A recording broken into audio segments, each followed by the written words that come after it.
Panorama group, जो सोचता है वो करता है। काफ़ी लंबे इंतजार के बाद भारतीय जनता पार्टी के तरफ से ओके कर दिया गया है और कहीं ना कहीं एनडीए के तरफ से भी अब सीटों को लेकर के और कैंडिडेट को लेकर के कोई ज़्यादा समस्या नहीं है। सभी अपने अपने हिस्से के सीटों पर उम्मीदवारों का नाम फाइनल करने लगे हैं।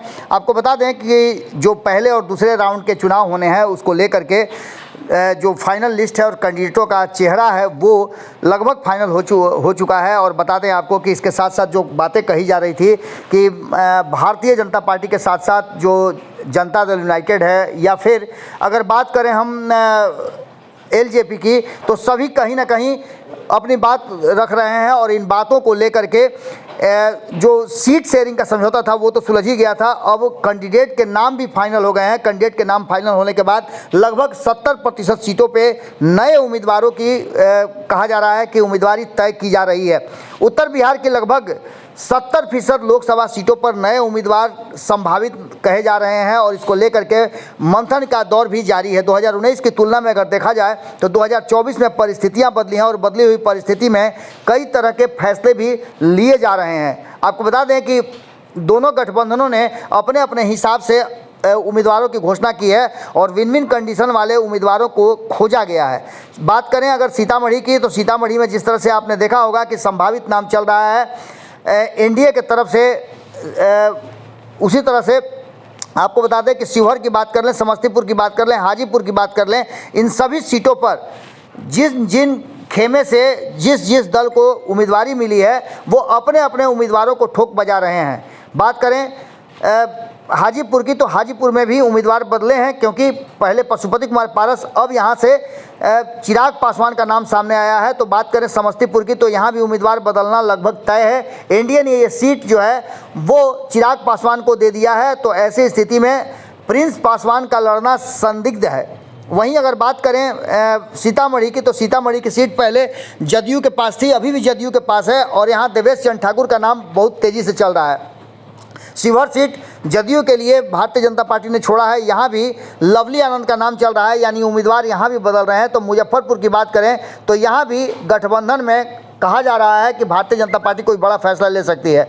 वैशाली की बात करें तो ये भी सीट लोक जनशक्ति पार्टी रामविलास के पास है और यहाँ भी उम्मीदवारी बदलने की बात कही जा रही है। दरभंगा की बात करें तो यहाँ भी दोनों खेमे में ज़बरदस्त रस्साकसी है और राष्ट्रीय जनता दल ने फातमी को यहाँ से उतारने का मन बनाया है क्योंकि चर्चाएं बहुत तेज है। बेतिया की बात करें तो यहाँ भी उम्र को लेकर के कई तरह की बातें की जा रही थी और संजय जायसवाल की जगह पर उम्मीदवार बदलने की बात की जा रही थी। उजियारपुर की बात करें तो यहाँ भी नित्यानंद राय हैं, लेकिन इस बार आलोक मेहता इनको टक्कर देंगे। पिछली बार आपने देखा था मुकाबला त्रिकोणीय हो गया था और त्रिकोणीय मुकाबला में यहाँ से 2019 में उपेंद्र कुशवाहा भी चुनाव लड़े थे जो अब एनडीए का हिस्सा हैं।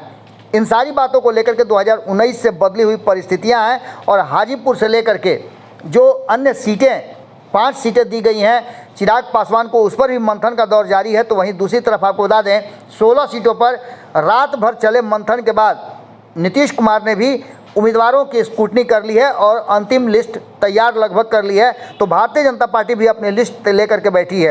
एक तरफ कहा यह जा रहा था कि भारतीय जनता पार्टी में बहुत ज़्यादा परिवर्तन नहीं होगा, लेकिन जो जानकारी मिल रही है उसके अनुसार 70% नाम बदले जा सकते हैं।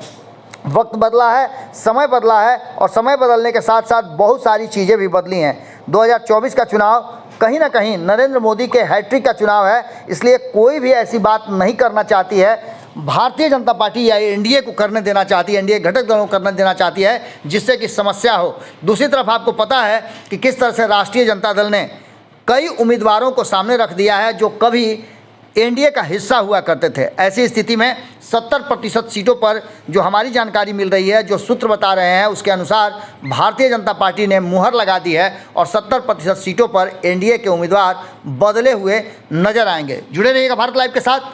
हर अपडेट सबसे पहले पहुंचाने के लिए हम हमेशा तत्पर हैं। आप भारत लाइव देखते रहिए और अपनी राय जरूर कमेंट बॉक्स में दीजिएगा। बहुत बहुत धन्यवाद। पनोरमा ग्रुप, जो सोचता है वो करता है। अगर ये वीडियो पसंद आई और वह बिहार के राजनीति और बिहारियत से सरोकार रखेनी तो सब्सक्राइब बटन दबा के चैनल के सब्सक्राइब कर ली। ओजे एगो घंटी बा, ओकरा बटन दबा देला से कुल सटीक और मारक खबर रुआ मुफ्त में मिल जाई। अगर रउआ पत्रकारिता के हमनी के नया प्रयोग में सहयोग कर चाहतनी तो ज्वाइन बटन दबा दी। पेटीएम नंबर नोट कर ली 9386816700। धन्यवाद।